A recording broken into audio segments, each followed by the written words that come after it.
Bon, c'est reparti. Alors, en fait, bah voilà, comme ça on l'aura fait. Vous avez compris en fait ce sentiment-là. Donc quand on est arrivé ici, on a blagué un peu, mais en fait il faut bien comprendre une chose, c'est les ensembles ici. Donc de 1 à 9, de 1 à 9, là on l'a fait deux fois. Et quand on a fait deux fois plus les 10 premiers, on arrive ici à 29, comme ici, tu vois. Donc après on remet 29. Ok. Donc de là, on arrive encore une fois à 30. Quand vous faites encore une fois plus 1.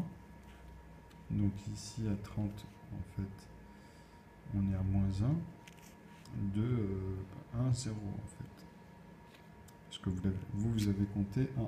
Mais celui-ci, en vrai, c'était 0 à 1.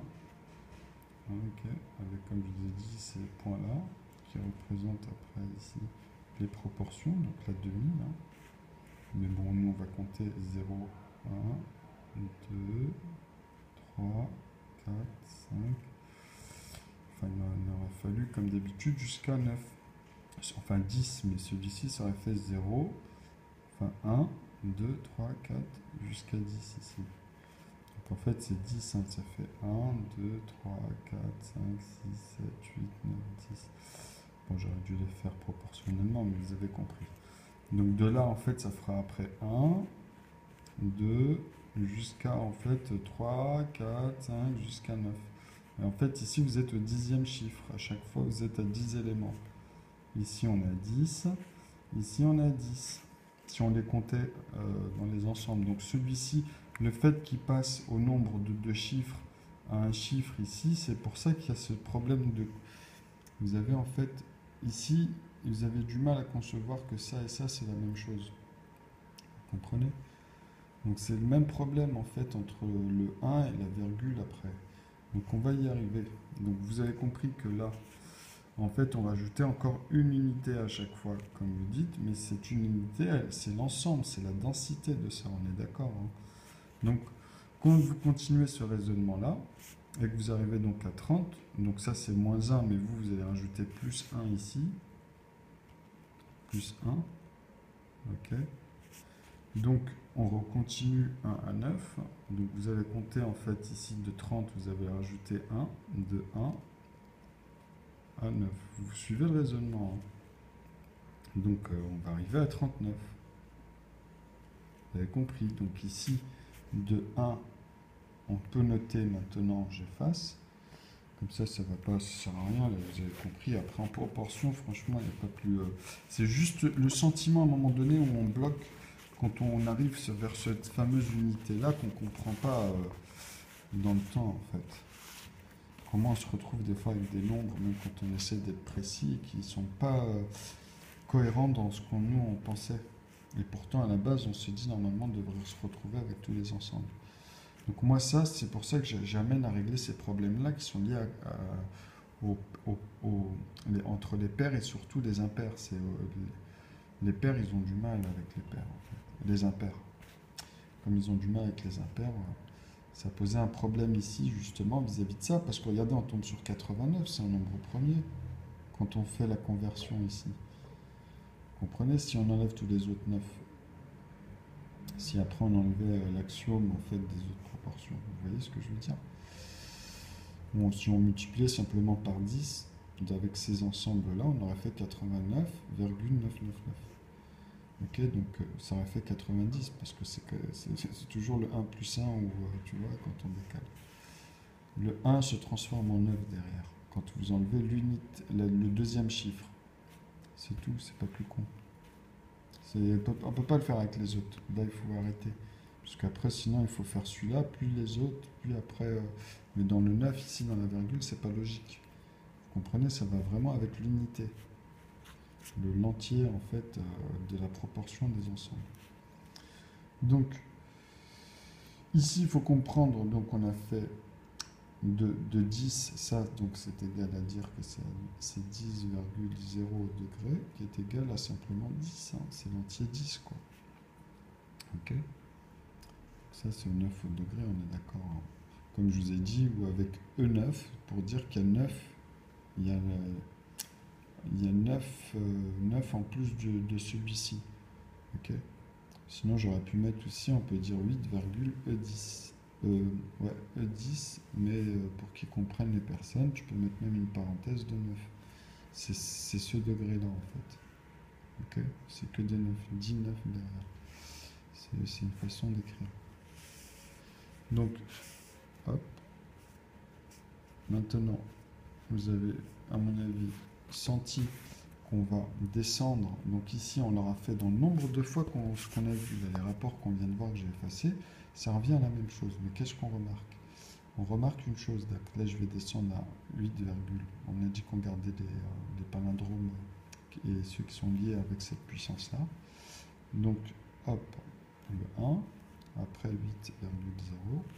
Donc on peut descendre, hein. Après vous avez vu, ici on va garder le 7, on va garder le 6, le 5, le 4, et on va prendre le 3, ouais, le 2, le 1 et le 0. Ok. Donc virgule, virgule, virgule, virgule, virgule, virgule, virgule, virgule, virgule. Sauf que ici on a mis 8, 9, 1, tu vois, ça c'était pour vous expliquer. Donc ici dedans, on sait que si je note ici 7,9, on est en haut, on est entre là et là, on l'a fait 10 fois sur le premier ici en proportion. Et après, quand on rajoute ici les 10 nombres, donc un nombre, deux nombres, trois nombres, donc tu as vu, ça peut même faire une suite logique, hein. 1, 2, 3, 4, 5, 6, 7, 8, 9. Et en fait, quand on rajoute 10, c'est un nombre. Vous avez vu, j'aurais pu mettre 1, parce que là, ça va rajouter. Mais c'est pour ça que je vous dis que automatiquement, ici, on est au degré, on est vraiment parfaitement au 0. Donc, c'est tous les 9 derrière. Ça représente en fait le volume après. Quand on est là, on est à l'échelle pour voir tout ça. Mais à cette échelle-là, métriquement, comme je vous ai dit, c'est-à-dire avec toute la décomposition de ce qu'on a fait, et après, on peut imaginer avec tout le reste. Mais on ne peut pas aller en dessous de ça. Sinon, pour faire moins 1, par exemple, il faut faire le même chemin. Il faut refaire les 10 points à l'envers ici. Et là, on sera à moins 1. Comme pour arriver aux 10 points ici à 1, à ce plus 1 là. Vous comprenez, pour dire que c'est positif. Et là, c'est négatif dans ce sens-là. Et pareillement, de l'autre côté. Donc, quand on fait d'ici et ici, on remarque que c'est la même chose. Leur somme de l'autre côté, leur somme d'ici, va atteindre cette ligne-là, qui est, on va dire, en vrai, celle-ci, ou inversement, vous pouvez tourner après, vous comprenez. Donc ce que je veux dire par là, c'est que c'est une ligne ici qui amènera que des zéros. Et qu'est-ce qu'on remarque ici tout le temps? C'est que c'est des 9. C'est la pièce de la même face, en fait. Si on fait les sommes d'un côté et d'un autre, on aura ici les moins 9 et ici les plus 9. Vous comprenez? Puisque c'est des suites de 9, 3 petits points 9. Ok, ici, 3 petits points 9, 2 moins 9. Voilà. Pour dire vis-à-vis de ça, mais on peut le refaire comme ça, avec le moins ici. Enfin, pour séparer. Donc vous avez compris le principe. Donc voilà, ça, je le prouve, hein, c'est-à-dire c'est des calculs, hein, c'est même palindromique, comme je vous avais montré une fois aussi. Je dis dans les unités, ici on peut partir sur 4,5 par exemple, et ici de 5,4. Donc là, en fait, quand on fait ça, on le note ici dans cette barre-là, hein, mais sauf qu'on va rentrer ici. Donc cette barre-là, cette ligne-là, on la projette à côté. On va plus loin dans cet ensemble, de tout cet ensemble, de tous ces ensembles qu'on peut imaginer. On va venir ici. Pardon. Enfin, avec la webcam, j'étais un peu décalé. Mais on va venir entre ces deux-là. Et ici, là, on sait que c'est la virgule, ici. Tu vois? Donc, quand on va pousser vers les grands nombres, tout de suite, ça va se multiplier ici par 2, puisqu'on est obligé de noter 2 chiffres. Mais on sait que là, on doit rester à l'intervalle de A, toujours. Et là, vous avez l'intervalle de B. Donc, ça veut dire que plus vous allez monter ici, plus vous allez rajouter des chiffres à ce phénomène. Mais vous pouvez le faire tout le temps, proportionnellement aussi, après, dans les suites. Mais vous allez voir, on va l'amener simplement avec ce tableau-là. Donc, ici, il faut comprendre que là, ça va donner 45, par exemple, et ici, 54, pardon. Puisque la somme de celui-là et la somme de celui-là, qui sont les unités, hein, ça s'est inversé ici, vous avez vu, ça commutait dans les unités. Mais en fait, c'est juste par rapport au phénomène. C'est-à-dire que là, 4 et 5, ça fait 9. Nous avons une puissance ici de 9. Et là, dans leur somme totale, nous avons 9. Si on les déduit ici et là, par exemple, on tombera sur 0 aussi. Vous avez compris? Donc ça, vous pouvez le faire dans une suite logique. Ici, ils sont vraiment particuliers. On peut mettre juste au-dessus, comme je vous ai dit. Après, on peut aller dans la suite. On est à 5,5 ici, tu vois. Donc aller jusqu'à 5,9. Et après, on est la même chose que je vous ai dit que 6,0. Et après, c'est 6,1 jusqu'à 6,9, etc. Sauf que moi, je m'arrête à 10 nombres pour les proportions et tous les ensembles, et à chaque fois de tous les ensembles. Ok? Faut vraiment calculer dans cet état d'esprit, j'insiste toujours.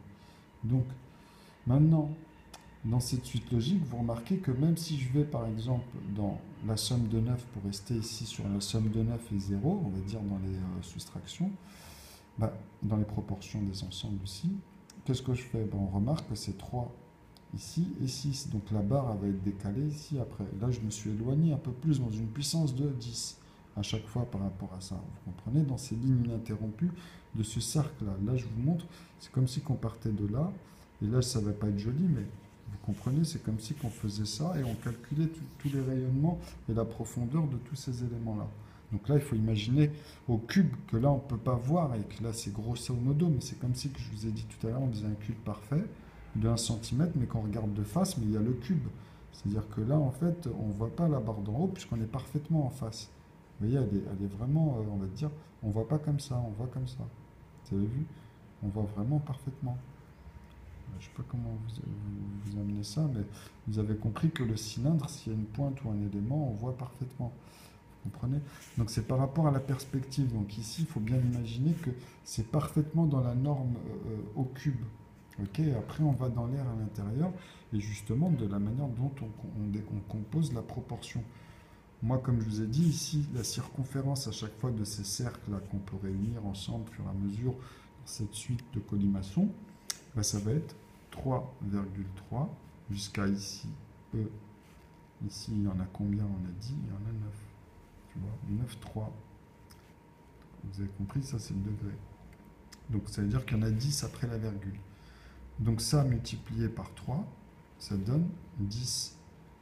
Okay, et si je fais 3 petits points, 3, ça va donner un petit point, 3 petits points, 0. Vous avez compris? Alors donc ça, si je mets, et ça c'est un entier, hein, ça c'est parce que j'ai fait la conversion, comme ici je vous ai dit, vous comprenez? Avec 9, 99 et 10 et ainsi de suite, pour les décompositions à l'intérieur. Donc, à partir de là, ce qui est simple, c'est que moi là, si je veux les transformer en 9, ceux-là, j'ai juste à prendre la virgule ici, de cette unité-là que j'ai enlevée, pour dire que c'est l'échelle. Vous voyez, on a basculé, là c'est des 9 avec les autres. Et quand vous faites les paquets d'ensemble, vous tombez sur ça à chaque fois. Sur 10, vous êtes d'accord que pour faire 1, c'est 0,3 au degré, hein, c'est-à-dire que des 3 derrière, fois 3, tout simplement. Okay. Donc là, vous avez 0, et puis les 9 derrière qui représentent la conversion d'une unité, donc de 1, que des 0. Okay. Donc là, on est sur vraiment, là par contre, on n'est plus dans cette ligne, sur cette ligne-là d'ensemble. Hein. On est vraiment sur l'autre précision, mais on a tout l'arbre généalogique et tout le diagramme, avec chaque fois, quand dans les mesures, vous tombez même dans les rapports, tu vois, dans les points, mais là, je l'ai fait vulgairement. Mais je vous l'ai montré, je vous ai fait plein de schémas, des débuts, mais avec cette norme-là. Et on tombe dedans sur les autres. C'est ce que je suis en train de vous expliquer ici. Donc on les remonte quand ils dépassent, ici, comme je vous ai dit, s'ils vont à 10 chiffres, donc ils tombent sur 0 parfaitement. Hein. S'ils tombent ensuite de l'autre côté à moins 1, il faut qu'ils refassent 10 chiffres. Moins 2, 10 chiffres. Moins 3, 10 chiffres. Et ça fonctionne avec tous leurs nombres irrationnels d'aujourd'hui. Hein. J'ai testé. Hein. Mais sauf que vous allez voir qu'il y a juste des petits éléments à changer à un moment donné. Des petits rapports, simplement. C'est pas grand-chose. Dans l'asymptotique, par exemple, des nombres premiers, ils ont un problème avec le 0 de zeta. Il est là, le 0 de zeta de Riemann. Je suis en train de vous montrer. Je vous montre tout, moi, en fait. Je vous montre tout, et puis là, vous avez la pointe. Vous avez les 9 ici plus haut, vous avez que les 9. Donc ici, si on prend dans cet axe-là et qu'on regarde d'ici, par exemple, on tombera sur ces rapports-là avec 3,6, tu vois. Et enfin, le 6, la virgule, elle sera là, puisque c'est B.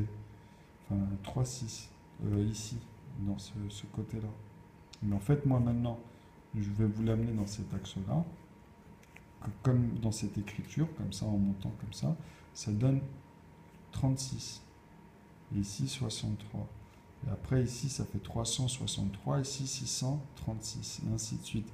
Vous aurez toujours un 3 en tête et un 6 en tête. Et après, ça change. Vous savez parfaitement pour faire à chaque fois la somme de 9, ou quand vous soustrayez, si vous partez en moins, bah, ça fera 0 ici sur cette ligne. Vous comprenez? Donc maintenant, ça peut donner le rapport. Après, vous n'êtes pas obligé de le faire. Ça, c'est pour donner un rapport, pour montrer que c'est en rapport. Donc en nombre de chiffres, à chaque fois, dans les nombres que vous sortez, ben, c'est en rapport. Ok? Donc nous, quand on note quelque chose dans les densités, les équations, les trucs, c'est qu'il y a un rapport. Moi, quand je fais ça, c'est que je sais très bien tout ce qui se passe à l'intérieur. Donc là, je vous montre comment, maintenant, on calcule et on rentre dans ces lignes linéaires d'un volume, d'une densité, comment on se balade à l'intérieur pour donner en fait toutes les fonctions. Pour montrer comment entre elles, comment elles conversent entre elles, entre les composés et les composants. Donc je vous ai dit, elles sont basées au bout du compte quand on va dans l'amont, dans tous les plus grands nombres et qu'on sort les proportions de tout cela, vous en avez 100. Là, je vous en ai mis quelques-uns. En fait, je vous ai basé, en fait, on peut les faire que sur 10, mais entre les deux, vous en avez 10. Donc 10 fois 10, 100, vous avez compris? De 8, on va dire à 9 en haut, vous avez compris, c'est 10, 10, 10, 10, 10, 10, 10, 10, 10, 10. Donc ça fait 100. Donc ces 100 rapports-là au milliardième, et après on remonte tous les rapports dans les décimales. On a besoin, comme je vous ai dit, de 10 principes pour représenter toute la distribution et les relations entre elles, dans une seule fonction homogène.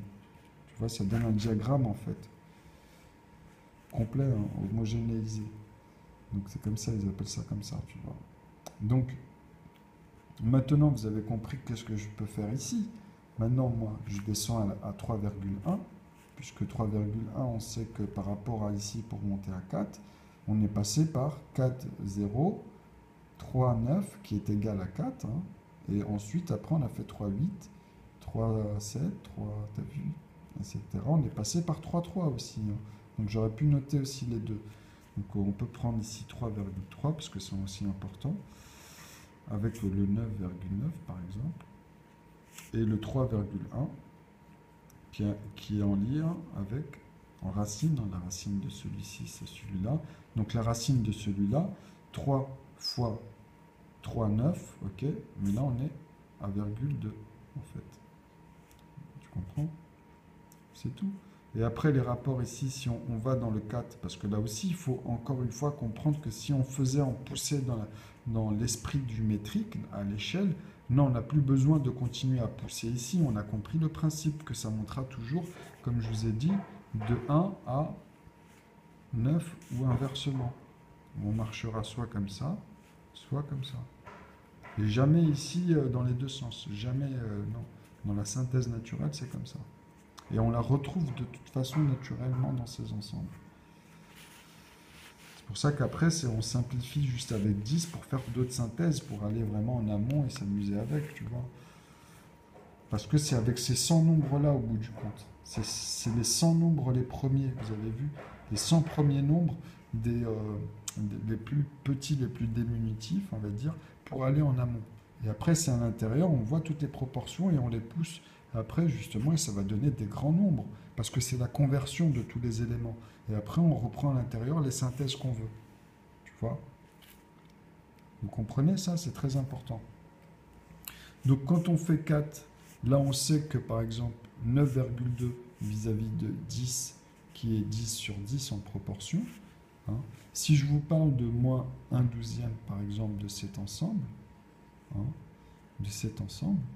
c'est bien ici un 12e, ça revient à la même chose en fait. Sinon vous allez faire x2 moi dans la manière dont je raisonne, puisque maintenant moi j'ai le côté rationnel. J'ai plus besoin de penser comme avant, tu vois. Sinon, je peux le faire, hein, c'est pareil. Après, vous allez voir les rapports, hein. Ça marche chez vous, donc je vous dis, bah, regardez, maintenant, pourquoi ne pas le faire comme ça, puisque l'écriture décimale est réglée. Vous voyez, entre les passages, justement, ici. Parce que, comme je vous ai dit, quand ils arrivent, ils montent ici, ils arrivent à 97. S'ils sont dans... en fait, ça dépend comment ils partent dans leur calcul, mais souvent, eux, ici, sont à -3 avec Z. Eux, ils trouvent Z, on va dire, -3. Voilà comment ils calculent cette somme-là, par exemple. Il y a une somme, tu vois, n, voilà, z-3. Tu as compris? Ça, c'est... Moi, je sais comment ils font. Donc, c'est comme ça. Pourquoi -3? Parce qu'ils ont ce problème-là pour arriver à ce 9 de n de débarre. Tu vois? Dans les calculs, dans les infinitésimales, quand ils remontent, en fait, les 0,9 en calcul. Parce qu'eux, ils font faire 9 fois 2, 9 fois 3, ils vont arriver à 27, etc. Mais en vrai, il y a un problème, parce que si tu as des paquets de 3, comme je vous ai dit dans le raisonnement, on sent qu'on perd une infime proportion qu'ils vont tout le temps chercher pour remonter les choses après. Tu vois? Donc ça, il faut vraiment le comprendre. Et ça devient irrationnel en plus, parce que ils utilisent 25 malgré que ça marche, hein, parce qu'on peut toujours se dire dans notre tête qu'on divise et qu'on multiplie 5 par 2 et 2 par 2 et ça fait 5. Mais il y a un problème quand même, parce que c'est basé sur 50 à la base. Enfin bref. C'est pour ça que ça, c'est vraiment une notion qu'il faut vraiment maîtriser, qui est calculable en plus, qui est totalement intelligible. Bon, donc voilà comment on calcule les proportions. C'est-à-dire que là, on a 10 sur 10, donc automatiquement ici, on a les rapports d'ensemble de 1 sur 1, hein, parce qu'à la base, on parle de 1 cm avec moi, toujours, vous voyez, de n'importe quelle synthèse, mais 1 centimètre cube. Moi, c'est toujours au cube, hein, attention. Tu vois, toujours. Je parle toujours du volume de l'air, moi. Après, bon, je le schématise le disque, et après, je vous explique comment on le pousse. 1 centimètre de volume, de masse, c'est 1 centimètre. C'est-à-dire que on peut dire 28 arrivé à un certain stade si vous faites juste 1 centimètre linéaire et que vous poussez tous ces 1 centimètre. C'est plus le même rapport, attention. Là, je viens de dire deux choses différentes. Donc ça fera 0,28 pour le volume de 1 centimètre. Vous avez compris ou pas? C'est comme ça, c'est aussi simple que ça en fait, mais c'est vrai que dedans, dans les calculs, ceux qui n'ont pas l'habitude, des fois, ils vont tomber sur des moments flous où ça va demander des rapports, tu vois, il faut avoir l'habitude de jouer avec ces rapports, concrètement dans les ensembles de paquets. 100, c'est 10 fois les 10 nombres, les 10 chiffres, donc il faut comprendre ce qui se passe entre 0 et 1. Parce que vous rajoutez une unité comme ça, mais voilà, il faut avoir le poids de ce que ça représente dans les contextes des synthèses. Donc, ici, on sait qu'on a divisé en fait cette unité-là, en fait, ici, par 10, ok, et on lui a ajouté, sans compter le 3, hein, parce qu'après, justement, c'est avec 3 fois. En fait, on fait 3 fois cette unité-là, et on le divise par 10, et on le divise après par 2, qu'on soustrait en fait le rapport de 1. Enfin, pas par 2, excusez-moi, on le redivise, excusez-moi. J'ai dit une connerie là à la fin. Donc on divise ça par 10, hein, donc 0,1. Et ensuite on le redivise par 100 et on le multiplie par 4. Vous voyez? Donc il y a le rapport de 14. Vous comprenez? Donc ça, c'est le rapport de... C'est comme si on le divisait par 100 et qu'on le multipliait. Donc on peut encore décortiquer ces 4 bouts et se dire, tiens, la proportion de 4, si on le faisait par 10, ça ferait 0,4. Tu comprends? Donc ça, c'est simple, les rapports. Donc les nombres qui se rajoutent en proportion, ça se colle. Quand après on y va tout doucement par étapes en proportion, vous pouvez les rajouter, vous allez voir que ça va être concret. Vous allez sortir les bons éléments. Je vous l'ai montré plusieurs fois. Donc bon, je l'ai fait une tonne de fois sur 3,14. Mais là, je vous montre encore une nouvelle manière de l'observer. Avec ces principes d'ensemble. Donc pas besoin ici de rajouter en fait des nombres, puisque avec cela, on va pouvoir pousser. Même si on va en aval, un exemple, ou simplement ici avec des multiples, avec des facteurs, tu vois. Donc ces facteurs, par exemple, sont là. C'est ce que je vous explique. Après ça, on l'applique aux autres. Et on le retrouve à l'intérieur, en fait. parce que ça va donner des nombres par rapport à cela qui vont tout réinstaller à l'intérieur. Il n'y aura pas de trou, tout va redevenir normal avec ces 100 éléments qui vont au bout du compte, vous les divisez encore 10 milliards, jusqu'au 10 milliardième. C'est-à-dire qu'à chaque fois, ça va augmenter de chiffres. Si on utilise le log de 9, comme je vous avais montré dans les dernières vidéos, hein, on va faire 3 fois moins d'opérations. Ok, 3 fois moins d'opérations. Vous comprenez? Donc il faut revenir sur les vidéos et faire les rapports vous-même, mais vous regardez ce que je fais dans toutes les autres vidéos, c'est ça. Hein. Là, vous avez vu, j'ai fait un chemin. Quand vous regardez mes vidéos, vous allez voir la dinguerie en fait. Donc tout le monde à n'importe quel moment pouvait de lui-même, en vrai, quand je leur disais que c'est déjà fini, je vous laisse la cerise sur le gâteau, c'était quelques marches. Et là, à la fin, je vous amène à une marche, après je vous mets carrément la réponse. Enfin, vous comprenez, ça c'est fait exprès, ça va avec ma démarche pédagogique. Mais tout ce que je dis est réel. C'est calcul, quoi. C'est vraiment des calculs. Donc, ben voilà, après, maintenant, vous savez, dans les prochaines étapes, avant que j'entame les langues et que je finisse un peu ce que je fignole, tout ce que je vous ai dit pour le Rubik's Cube sans regarder, tu vois, en fait, c'est très simple, vous allez voir, au bout du compte, vous allez y arriver. C'est juste qu'il fallait découvrir le truc de dingue. Bon, bah, à bientôt.